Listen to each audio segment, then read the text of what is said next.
ایک صاحب کو پیسوں کی ضرورت تھی، گھر کے لیے پیسوں کی اشد ضرورت تھی، بہت زیادہ ضرورت تھی پیسوں کی، تو سوال کسی سے کر نہیں سکتا تھا اور مانگنے کا مزاج نہیں تھا۔ یہ نفل بتا دیے اس کو کہ یہ نفل پڑھ اور اللہ سے مانگ، یہ نفل پڑھ اور اللہ سے مانگ۔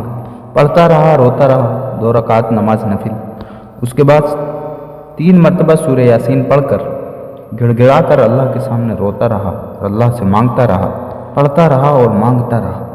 روزانہ پڑھیں، صبح شام پڑھیں، روزانہ پڑھیں، پڑھیں یقین سے پڑھیں، توجہ سے پڑھیں، دھیان سے پڑھیں۔ قدرت کا نظام دیکھیں، کچھ ہی مہینوں کے بعد اس کے نا بھائی نے کبوتر رکھے ہوئے تھے، کبوتر رکھے ہوئے تھے۔ وہ کبوتر رکھتا تھا، ان کا خیال نہیں رکھتا تھا، یہ بیچارہ ان کو دانے ڈالتا تھا۔ بیچارے معصوم ہیں، بے زبان ہیں۔ میرا گمان ہے کہ کبوتروں کی دعائیں بھی ساتھ شامل ہیں۔ بے زبان کی دعائیں لگتی ہیں اور کبوتر پالیں کبھی نہیں۔ تو اس کے بھائی نے پالے تھے اور وہ ترس کھا کر اس کو دانے ڈالتا تھا۔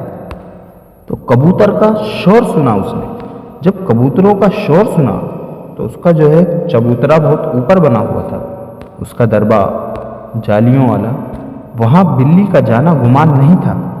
وہ بھاگا کہ شاید کوئی بلی ہے، کیا ہے۔ اندر گیا تو دیکھا ایک بہت بڑا شاہین تھا جو کبوتروں پہ جھپٹ رہا تھا۔ کہیں سے اڑتا ہوا آیا، اس نے دیکھا کبوتر ہیں، اس نے کہا شکار ہے۔ کچھ اس نے زخمی بھی کر دیے تھے، کچھ مار بھی دیے تھے۔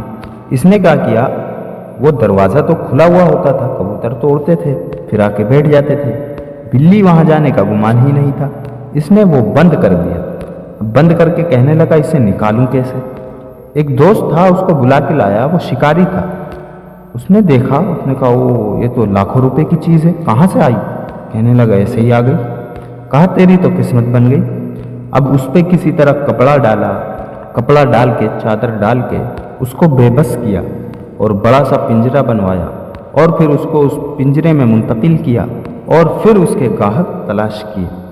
یہ بات ہے کوئی غالباً 30-32 سال پرانی۔